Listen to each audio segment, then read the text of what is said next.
আসসালামু আলাইকুম। আশা করি আপনারা সবাই খুব ভালো আছেন। চ্যাটজিপিটি কোর্সের আরও একটি এক্সাইটিং ভিডিওতে আপনাদের সবাইকে স্বাগতম। এই ভিডিওটিতে আমরা দেখব কিভাবে চ্যাটজিপিটির সাথে আমরা আইটারেটিভ প্রম্পট ডেভেলপমেন্ট করতে পারি। অর্থাৎ আইটারেটিভলি আমরা চ্যাটজিপিটি থেকে বেস্ট একটা আউটকাম নিয়ে আসতে পারি। সো আইটারেটিভ প্রম্পট ডেভেলপমেন্ট বলতে বেসিক্যালি বোঝায় আইটারেট শব্দের অর্থ হচ্ছে সামান্য কিছুটা চেঞ্জ করে কাজটা আবার করা।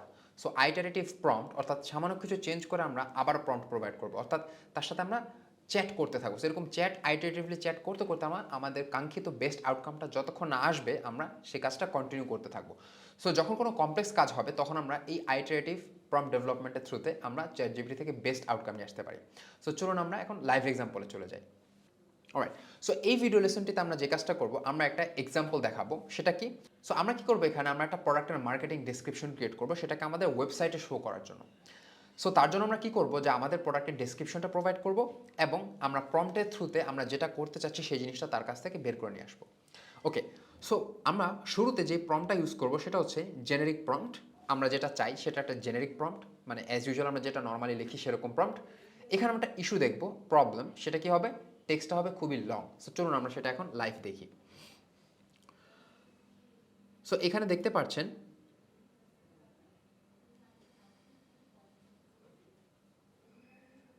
সো এইখানে আমরা আমাদের যে প্রোডাক্টের যে ডিসক্রিপশনটা সেটা কি ওভারভিউ, দেন হচ্ছে কনস্ট্রাকশন, ডাইমেনশন, কী কী অপশনস রয়েছে, কি ম্যাটেরিয়াল দিয়ে বিল্ড করা হয়েছে, সিট, এবং কোন কান্ট্রিতে সেটা অরিজিন হয়েছে।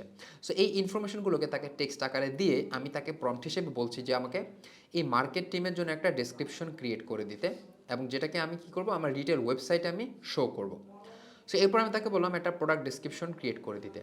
সো সে কী করছে দেখেন, একটা প্রোডাক্ট ডেসক্রিপশন কিন্তু ক্রিয়েট করে দিল এবং এটা কিন্তু আস্ত একটা রচনা দিয়ে দিয়েছে সে, রাইট? সো আমরা কেউ কিন্তু ওয়েবসাইটে কোনো ডেসক্রিপশন হিসেবে রচনা দেয় না, সেখানে ভিজুয়ালস থাকে বা স্ট্রাকচার ওয়েতে ডেটা থাকে, রাইট? সো এই আস্ত রচনা যদি আমি দিই তাহলে কিন্তু মানুষজন আমার ওয়েবসাইট থেকে আগে ভেগে যাবে। সো আমরা এটাকে কীভাবে অ্যাট্রাকটিভ করতে পারি? ওকে, সো এখন আমরা যেটা দেখবো যে আমরা প্রম্পটটাকে একটু চেঞ্জ করব। সো সেটা কীভাবে করতে পারি? সো আইটারেশন টুতে আমরা যে কাজটা করব যে আমাদের জেনেরিক প্রম্পট থেকে আমরা ওয়ার্ড বা সেন্টেন্সটাকে লিমিটেড করে আনবো। অর্থাৎ আমরা এখন বলবো যে 50 ওয়ার্ডসের মধ্যে নিয়ে আসতে।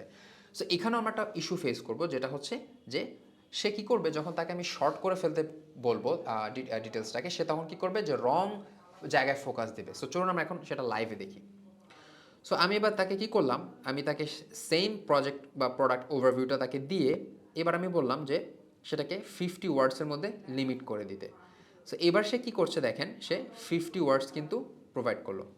সো এখানে আমরা দেখতে পাচ্ছি সে যেই রেসপন্সটা প্রোভাইড করলো তার মধ্যে কিন্তু একটা ইস্যু রয়েছে। সেটা কি? সে এখানে রং ডিটেলসে ফোকাস দিচ্ছে।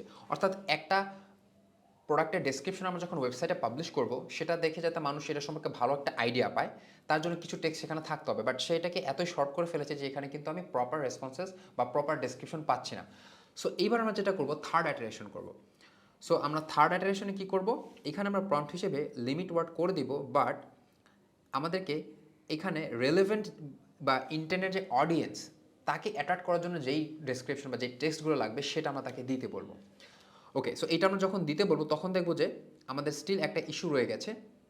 সো থার্ড আইটারেশন আমরা প্রম্পটটাকে যেভাবে মডিফাই করব সেটা হচ্ছে আমরা ওয়ার্ড লিমিট করার পাশাপাশি আমাদের টার্গেট অডিয়েন্স যারা যারা হচ্ছে বেসিক্যালি রিটেইলার্স তাদেরকে অ্যাট্রাক্ট করার জন্য যেই পার্টিকুলার বিষয়টাতে ফোকাস করা উচিত সেখানে আমরা ফোকাস করতে বলবো। সো স্টিল আমরা একটা ইস্যু দেখবো, যেটা কি যে যে এই প্রোডাক্টের যে ডাইমেনশনগুলো সেগুলো কিন্তু স্ট্রাকচার্ড ওয়েতে থাকবে না। সো চলুন আমরা সেটা দেখি। সো আমরা এখানে যে কাজটা করলাম, সিমিলার টেক্সট সেটা দিয়ে আমরা তাকে বললাম যে the description is intended for the furniture retailers. অর্থাৎ আমরা কাদেরকে টার্গেট অডিয়েন্স করে আমরা এই ডেসক্রিপশনটা ক্রিয়েট করতে চাই সেই ইনফরমেশন তাকে আমি বললাম। সো এবার সে কিন্তু একটা জেনেরিক রেসপন্স প্রোভাইড করলো। ওকে, সো স্টিল এখানে আমরা দেখতে পাচ্ছি যে প্রোডাক্টের যে ডিসক্রিপশন অর্থাৎ প্রোডাক্টের যে সাইজ বা প্রোডাক্টের ডাইমেনশন সেগুলো কিন্তু এখানে মেনশন নেই। সো সেটার জন্য আমরা কি করব, সেটার জন্য আমরা প্রম্পটটাকে আরেকবার আইটারেট করব। সো সেই প্রম্পটটাতে আমরা কি করব, আমরা আইটারেশন 4-এ যদি দেখি যে ওয়ার্ড লিমিটেড প্রম্পট, তার সাথে আমরা যেই টার্গেট অডিয়েন্সকে ফোকাস করছি সেই অ্যাসপেক্ট থাকবে এবং আমরা এই ডেটাগুলোকে একটা টেবিলে অর্গানাইজ করতে বলবো। সো চলুন সেটা আমরা দেখি এবং এর ফলে দেখতে পাচ্ছেন সেখানে আমাদের আপাতত আর কোনো ইস্যু থাকবে না।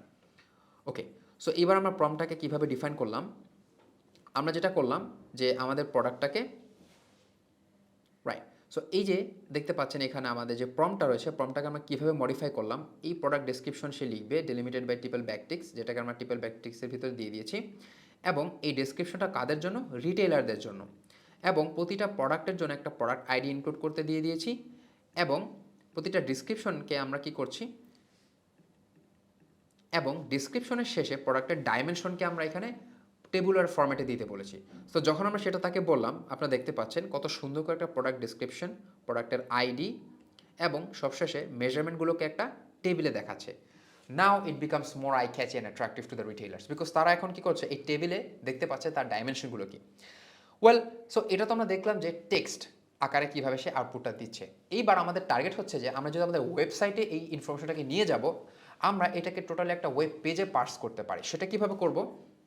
সো এই ফুল যে ইনফরমেশনটা আছে তাকে আমি যদি বলি যে তুমি এটাকে প্রতিটা ইনফরমেশনকে একটা HTML ডিভ এলিমেন্টের মাধ্যমে ইনক্লুড করে দাও।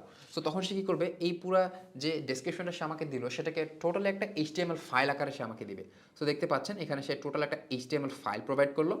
সো আপনারা সেখানে কপি পেস্ট করে একটা .html ফাইল ক্রিয়েট করে যদি সেটাকে ক্লিক করেন আপনারা ব্রাউজারে দেখতে পারবেন। বাট আমরা এটাকে এক স্টেপ ফার্দার নিয়ে যেতে চাই। সেটা কি, আমি এক্সট্রা করে তাকে বললাম যে এই জিনিসটাকে CSS দিয়ে কিছুটা বিউটিফাই করে দিতে।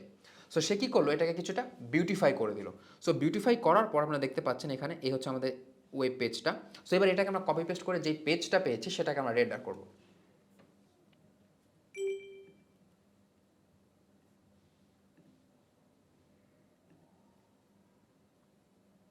ওকে, সো দেখতে পাচ্ছেন আমরা যখন এই chair.html যেই ফাইলটা, যেই কোডটা আমরা ওখান থেকে কপি পেস্ট করেছি সেটাকে আমরা HTML একটা ফাইল হিসেবে রেন্ডার করেছি। কত সুন্দর করে সে আমাকে একটা ওয়েব পেজ দিয়ে দিয়েছে। আপনারা চাইলে এখানে আরও প্রম্পট এডিট করে আপনারা আরও ফার বেটার আউটপুট নিয়ে আসতে পারেন। আমরা এখানে একটা এখানে আপনারা একটা চেয়ারের ইমেজ ইনক্লুড করে দিতে পারেন, আরও ফ্যান্সি আপনার কুল ফিচার্স এখানে অ্যাড করতে পারেন। সো আজকের এই লেসনটিতে আমরা যেটা শিখলাম যে যখন আমরা ChatGPT দিয়ে কোনো একটা কমপ্লেক্স কাজ করাতে চাবো, যেটা কিনা কিছু স্টেপস আমাদের ফলো করতে হবে, আমাদেরকে প্রতিনিয়ত তাকে আইটারেট করতে হবে, একটার পর একটা তাকে আপডেট দিতে হবে। সো সেই ধরনের প্রম্পট এর জন্য আমরা আইটারেটিভ প্রম্পট ডেভেলপমেন্ট এই অ্যাপ্রোচটা ফলো করব। সো আশা করি আপনারা আজকের ভিডিওতে খুব ভালো কিছু শিখতে পেরেছেন। পরবর্তী ভিডিওগুলোতে আরও কুল জিনিস শেখার জন্য আমাদের সাথে থাকুন। আসসালামু আলাইকুম।